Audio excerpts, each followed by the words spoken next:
जय हिंद सभी को। आइए चौहान सिविल सर्विस क्लास में आप सभी का स्वागत है। और आज चौहान सर की क्लास में बात होगी भारतीय इतिहास में मध्यकालीन भारत। भारतीय इतिहास में मध्यकालीन भारत चल रहा था, उसमें आपका दिल्ली सल्तनत चल रहा था। दिल्ली सल्तनत में आपका खिलजी वंश में जलालुद्दीन फिरोज खिलजी आपको पढ़ा दिया था और उसका वीडियो अपलोड है, नोट्स तैयार करते रहे। और आज की क्लास में बात होगी अलाउद्दीन खिलजी। जलालुद्दीन फिरोज खिलजी के बाद अगला शासक अलाउद्दीन खिलजी आया था, जो कि दिल्ली सल्तनत का सबसे महत्वपूर्ण शासक था। कई महत्वपूर्ण कार्य किए हैं इसने, जनता के प्रति कई महत्वपूर्ण कार्य किए और सैनिकों के लिए बहुत महत्वपूर्ण कार्य किए, जैसे सैनिकों को नगद वेतन देना। ऐसे बहुत कई महत्वपूर्ण राजस्व वित्त संबंधित कई महत्वपूर्ण इसने कार्य किए हैं, इसलिए इसको भारतीय इतिहास में इसको जाना गया है। और कई इसने कुछ आक्रमण थे जिसके कारण इसको भारतीय इतिहास में इसको जाना गया है, इसलिए बहुत महत्वपूर्ण क्लास है। और अपने साथ में नोट्स तैयार करते चले, तैयारी करते रहे और लगे रहे। जो लोग इस चैनल में नए हो, चैनल को सब्सक्राइब करें, लाइक करें, शेयर करना ना भूलें। और ये चलते हैं अपने टॉपिक पे। अलाउद्दीन खिलजी 1296 से 1316 ईस्वी तक इसने दिल्ली सल्तनत पर शासन किया है और इसका मूल नाम अली गुरसाब था। अलाउद्दीन खिलजी का मूल नाम अली गुरसाब इसका मूल नाम था और दिल्ली सल्तनत पर अलाउद्दीन खिलजी के नाम से बैठा, सिंहासन पर बैठा। इसके बाद इसके पहले जलालुद्दीन फिरोज खिलजी दिल्ली सल्तनत का खिलजी वंश का संस्थापक था और खिलजी वंश का दिल्ली सल्तनत का शासक हुआ था। तो ये अलाउद्दीन जो खिलजी था वो जलालुद्दीन खिलजी का भतीजा भी था और दामाद भी था। ये समझिए, जब ये भतीजा था तो जलालुद्दीन फिरोज खिलजी ने अलाउद्दीन खिलजी को कड़ा मानिकपुर का सूबेदार बनाया था। कैसे बनाया था? कड़ा मानिकपुर का सूबेदार मलिक छज्जू था। मलिक छज्जू ने परिस्थिति का लाभ उठाकर वहां पे विद्रोह कर दिया। उस विद्रोह को दबाने के लिए जलालुद्दीन ने अलाउद्दीन खिलजी को कड़ा मानिकपुर भेजा और उसने विद्रोह को वहां समाप्त किया और मलिक छज्जू को उसमें कैद खाने में डाला और वहां का कड़ा का सूबेदार जलालुद्दीन ने अलाउद्दीन खिलजी को बनाया। इसके बाद जलालुद्दीन ने अपनी पुत्री का विवाह अलाउद्दीन खिलजी से किया, तो इस प्रकार वो जलालुद्दीन का दामाद भी हो गया। तो ये हो गया। इसके बाद जलालुद्दीन जब इसने क्या किया, कहते हैं कि इसने देवगिरी पर, जब 1296 में अलाउद्दीन खिलजी ने देवगिरी पर आक्रमण करके वहां से अपार मात्रा में, बहुत अधिक मात्रा में धन संपदा प्राप्त किया और उस धन संपदा को जलालुद्दीन के सुल्तान के पास नहीं भेजा। तब जलालुद्दीन इससे कड़ा मानिकपुर में मुलाकात करने मिलने के लिए आया। तब उस अवसर पर इसने उस परिस्थिति में जलालुद्दीन की धोखे से हत्या करके दिल्ली का सिंहासन हथिया लिया और स्वयं को कड़ा मानिकपुर में सुल्तान घोषित किया और स्वयं को अलाउद्दीन ने कड़ा मानिकपुर में सुल्तान घोषित किया। इसके बाद इसने अपना पूर्ण रूप से अपना राज्याभिषेक दिल्ली में स्थित बलबन के लाल महल में इसने अपना राज्याभिषेक कराया था। ये इसके बाद इसके राज्याभिषेक के साथ, राज्यारोहण के साथ ही, अलाउद्दीन खिलजी के राज्यारोहण के साथ ही दिल्ली सल्तनत का जो सल्तनत काल का जो साम्राज्यवादी युग का सूत्रपात प्रारंभ हो जाता है। साम्राज्यवादी युग का सूत्रपात प्रारंभ हो जाता है। इसके बाद अलाउद्दीन खिलजी प्रारंभ से ही वीर पराक्रम, साहसी और बहुत महत्वाकांक्षी व्यक्ति था। अलाउद्दीन खिलजी एग्जाम पॉइंट से हाईलाइट कीजिएगा। अलाउद्दीन खिलजी दिल्ली सल्तनत का पहला सुल्तान था, प्रथम सुल्तान था जिसने धर्म को राजनीति से अलग किया, जिसने धर्म को राजनीति से पृथक किया और इसने उलेमाओं के नियमों का पालन नहीं किया। सॉरी। इसके बाद जैसा कि बताया, कड़ा मानिकपुर का सूबेदार था। जब वह कड़ा मानिकपुर का सूबेदार था तब उसने 1292 ईस्वी में मालवा पर आक्रमण किया और भिलसा नगर को लूटा और बहुत अधिक मात्रा में धन संपदा को एकत्रित किया। इस मालवा से प्राप्त भिलसा नगर को जब लूटकर बहुत अधिक मात्रा में धन संपदा को प्राप्त किया, तो यहाँ से प्राप्त धन संपदा को सुल्तान जलालुद्दीन के पास भेजा। लेकिन इसी के बाद 1296 में देवगिरी पर जब आक्रमण किया और वहां से प्राप्त अपार धन संपदा को सुल्तान के पास नहीं भेजा। जब इस अवसर पर जब सुल्तान के पास नहीं भेजा तो इसमें सुल्तान इससे मिलने के लिए आया, कारण जानने के लिए आया कि जो देवगिरी से जो अधिक मात्रा में जो संपदा आई थी, धन संपदा को जो लूट कर आया था, उसको सुल्तान के पास क्यों नहीं भेजा। ये बात करने के लिए जलालुद्दीन इससे कड़ा मानिकपुर में मिलने आया, जहाँ इसने धोखे से उसकी हत्या कर दी और दिल्ली सल्तनत को हथिया लिया। और जब देवगिरी पर आक्रमण किया था तो वहां का शासक रामचंद्र था और ये रामचंद्र से प्रसन्न होकर उसको राय रायन की उपाधि और चंदोबा देकर सम्मानित किया। और उसके बाद गुजरात का नवसारी जिला था, उस देवगिरी में मिला लिया था। गुजरात का नवसारी का जो जिला था वो देवगिरी में सम्मिलित कर लिया, विलय कर दिया था। इसके बाद दक्षिण भारत का पांड्य वंश का राजा थे, जो पांड्य वंश के राजा थे, उन राजाओं ने इसके अलाउद्दीन खिलजी के आधिपत्य को स्वीकार नहीं किया और ना ही कोई किसी प्रकार का कोई कर दिया, और ना ही किसी प्रकार का कोई कर दिया। इसके बाद इसने अपने आप को यामीन उल खिलाफत, अलाउद्दीन खिलजी ने अपने आप को यामीन उल खिलाफत नासिरी आमिर उल मुमनिन मतलब खलीफा का नायाब बताया है। अलाउद्दीन खिलजी ने अपने आप को यामीन उल खिलाफत नासिर आमिर उल मुमनिन मतलब खलीफा का नायाब बताया है। और अलाउद्दीन खिलजी के समकालीन इसके समकालीन या इसके दरबार में अमीर खुसरो और इशामी थे, और अमीर खुसरो और इशामी ने अलाउद्दीन खिलजी को एक भाग्यवादी व्यक्ति बताया, एक भाग्यवादी व्यक्ति कहा है। इसके बाद अलाउद्दीन खिलजी ने अपने सल्तनत का प्रभावशाली विस्तार किया है। अलाउद्दीन खिलजी ने अपने सल्तनत का प्रभावशाली विस्तार किया है। इसने उत्तर भारत में सिंध, पंजाब और उत्तर प्रदेश को, जो ये प्रांत थे, उत्तर भारत के जो प्रांत थे सिंध, पंजाब और उत्तर प्रदेश को सीधे केंद्रीय नियंत्रण में लिया है, केंद्रीय प्रशासन के नियंत्रण में लिया है। और अधिकांशतः मध्य भारत, जो अधिकांश मध्य भारत मतलब मध्य प्रदेश, जिसमें आपके एलिसपुर, चंदेरी, उज्जैन और मांडू ये प्रांत आते थे, ये महत्वपूर्ण प्रांत थे। इनको क्या किया कि केंद्रीय प्रशासन के नियंत्रण के अधीन, प्रांतपतियों के अधीन इसको नियंत्रण में दिया। वहां से नियुक्त केंद्रीय प्रशासन द्वारा नियुक्त प्रांतपतियों के अधीन मध्य भारत को रखा और उत्तर भारत के जो सिंध, पंजाब और उत्तर प्रदेश के जो प्रांत थे, इनको सीधे केंद्रीय प्रशासन के नियंत्रण में लिया। और इसको एग्जाम पॉइंट से हाईलाइट कीजिएगा, बिहार, बंगाल, उड़ीसा और कश्मीर ये दिल्ली सल्तनत से स्वतंत्र प्रांत थे। बिहार, बंगाल, उड़ीसा और कश्मीर जो प्रांत थे वो दिल्ली सल्तनत से स्वतंत्र थे, दिल्ली सल्तनत के अधीन नहीं थे, ये स्वतंत्र प्रांत थे, स्वतंत्र राज्य थे। इसके बाद अलाउद्दीन खिलजी के शासनकाल में मंगोलों के सबसे ज्यादा मंगोलों के आक्रमण तो जलालुद्दीन फिरोज खिलजी के समय में भी हुए थे। उसने डटकर उसका मुकाबला किया था और मंगोलों को बहुत दूर तक, गजनी तक खदेड़ा था। और उसके बाद कुछ 2 से 3 हजार मंगोल इस्लाम धर्म स्वीकार करके दिल्ली के मुगलपुरा में बस गए थे, नवीन मुसलमान कहलाए। लेकिन उसके बाद अलाउद्दीन खिलजी के समय सर्वाधिक सबसे ज्यादा मंगोलों के आक्रमण हुए और इसने मंगोलों के आक्रमण का सामना करने के लिए अलाउद्दीन खिलजी ने रक्त और तलवार की नीति अपनाई और मंगोलों के आक्रमण से सुरक्षा हेतु इसने दिल्ली के निकट सीरी को 1304 ईस्वी में सीरी को राजधानी बनाया, दिल्ली सल्तनत की राजधानी सीरी को बनाया। अलाउद्दीन खिलजी ने सीरी को 1304 ईस्वी में सीरी को राजधानी बनाया था। क्यों बनाया था? मंगोलों के आक्रमण से सुरक्षा के उद्देश्य से इसने सीरी को राजधानी बनाया। इसके बाद एग्जाम पॉइंट से अलाउद्दीन खिलजी दिल्ली सल्तनत का संभवतः पहला शासक है जिसने हिंदू राजाओं को उनकी पूर्व स्थिति में ही रहने दिया, केवल उनसे कर वसूल किया। जो हिंदू शासक थे, हिंदू राजा थे, उनको पहले की तरह ही पूर्व स्थिति में उनको रहने दिया और केवल उनसे कर के रूप में उनसे कर वसूल किया।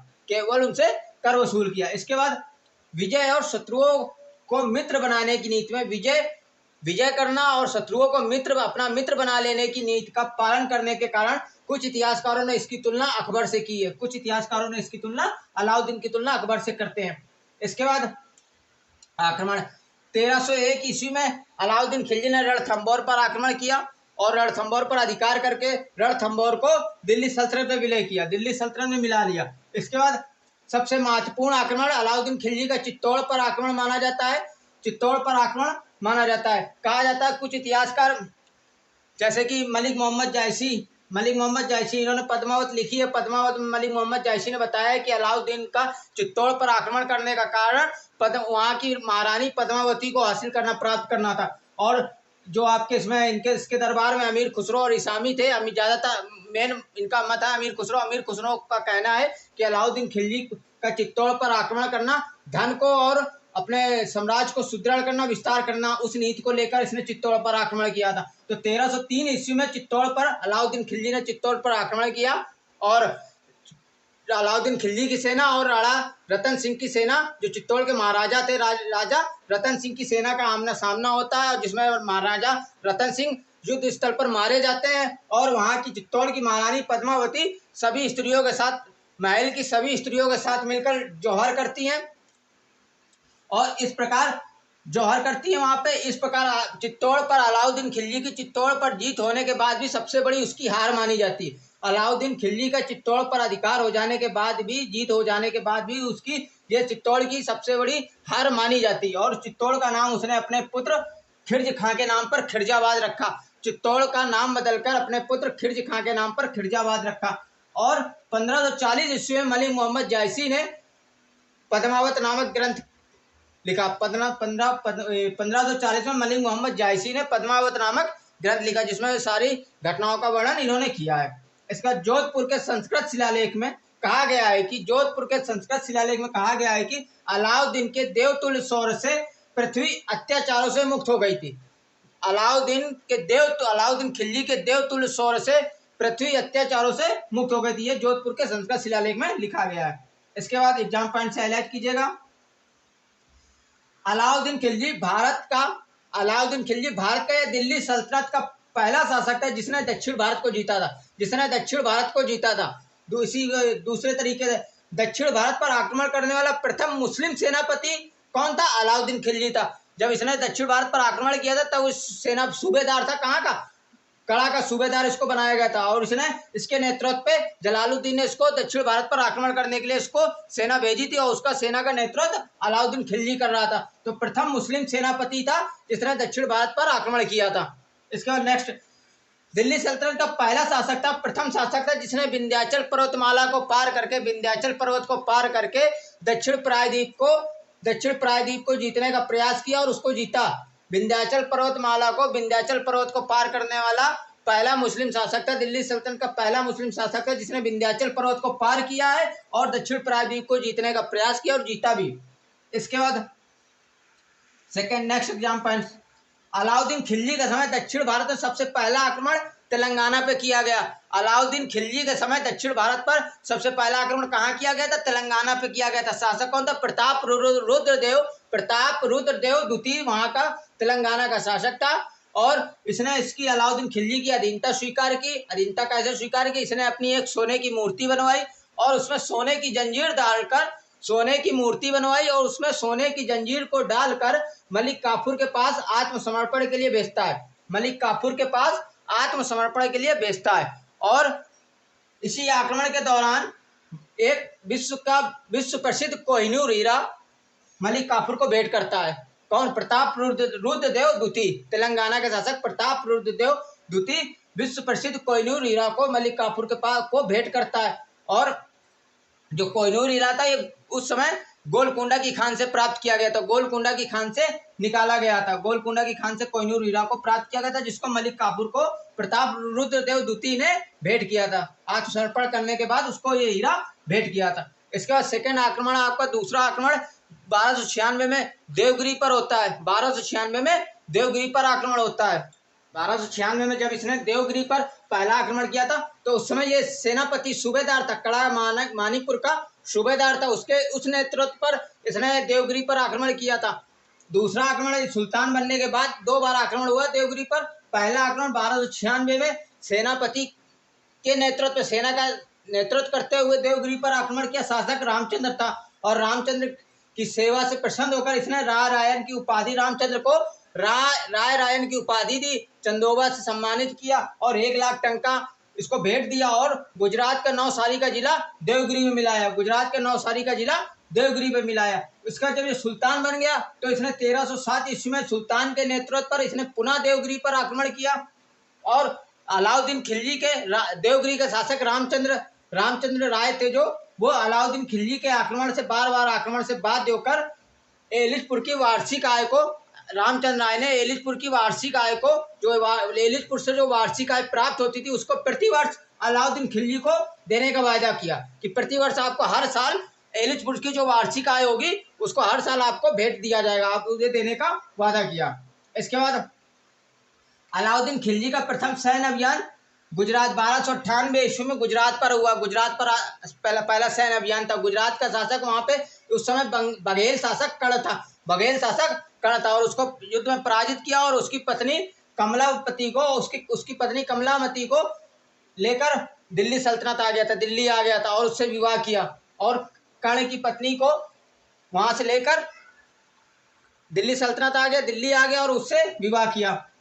इसी अभियान में जो गुजरात पर सैन्य अभियान हुआ था, गुजरात के सैन्य अभियान के समय कैम्बे से मलिक काफूर को पकड़ कर लाया गया था। कैम्बे से मलिक काफूर को इसी गुजरात अभियान से ही 1298 में गुजरात अभियान जो किया गया था, उसी गुजरात अभियान के माध्यम से ही कैम्बे से मलिक काफूर पकड़ कर लाया गया था और उसको 1000 दिनार से अलाउद्दीन ने खरीदा था। इसके कारण मलिक काफूर का एक नाम 1000 दिनारी भी पड़ गया। मलिक काफूर का उपनाम 1000 दिनारी भी है। और मलिक काफूर कहाँ से मिला था?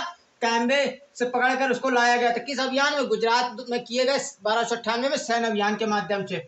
इसके बाद और इसको 1000 में खरीदा था, इसलिए इसको 1000 दिनारी भी कहा जाता है। और दक्षिण भारत पर जो आक्रमण हुए थे, ज्यादातर आक्रमण दक्षिण भारत पर जो आक्रमण हुए थे, उस ज्यादातर आक्रमण का नेतृत्व मलिक काफूर ने किया है। मलिक काफूर ने किया। और दक्षिण भारत पर आक्रमण करने का उद्देश्य अलाउद्दीन खिलजी का उद्देश्य दक्षिण भारत पर आक्रमण करने का अलाउद्दीन खिलजी का उद्देश्य धन संपदा को प्राप्त करना था।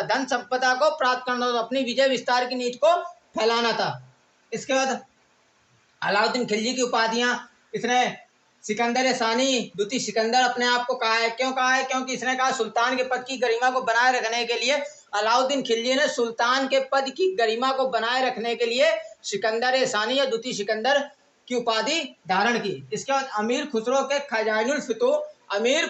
खजानुल फुतूह ग्रंथ में अलाउद्दीन खिलजी को विश्व का सुल्तान, युग का विजेता, पृथ्वी के शासकों का शासक या पृथ्वी के शासकों का सुल्तान या पृथ्वी के शासकों का शासक और जनता का चरवाहा जैसी उपाधियां दी हैं। इसके बाद एग्जाम पॉइंट से हाईलाइट कीजिएगा। अलाउद्दीन खिलजी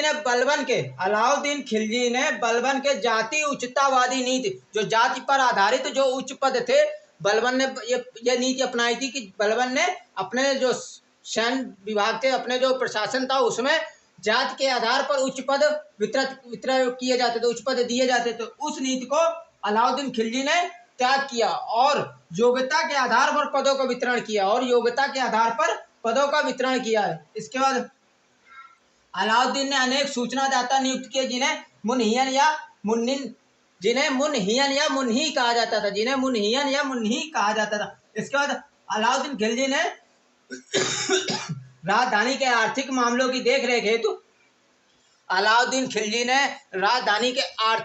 की देखरेख करने हेतु दीवाने रियासत नामक एक नए विभाग की स्थापना की थी। इसको एग्जाम पॉइंट से हाईलाइट कीजिएगा। राजधानी के आर्थिक मामलों की देखरेख करने के लिए अलाउद्दीन खिलजी ने दीवाने रियासत नामक नए विभाग की स्थापना की। सेना का केंद्रीकरण किया।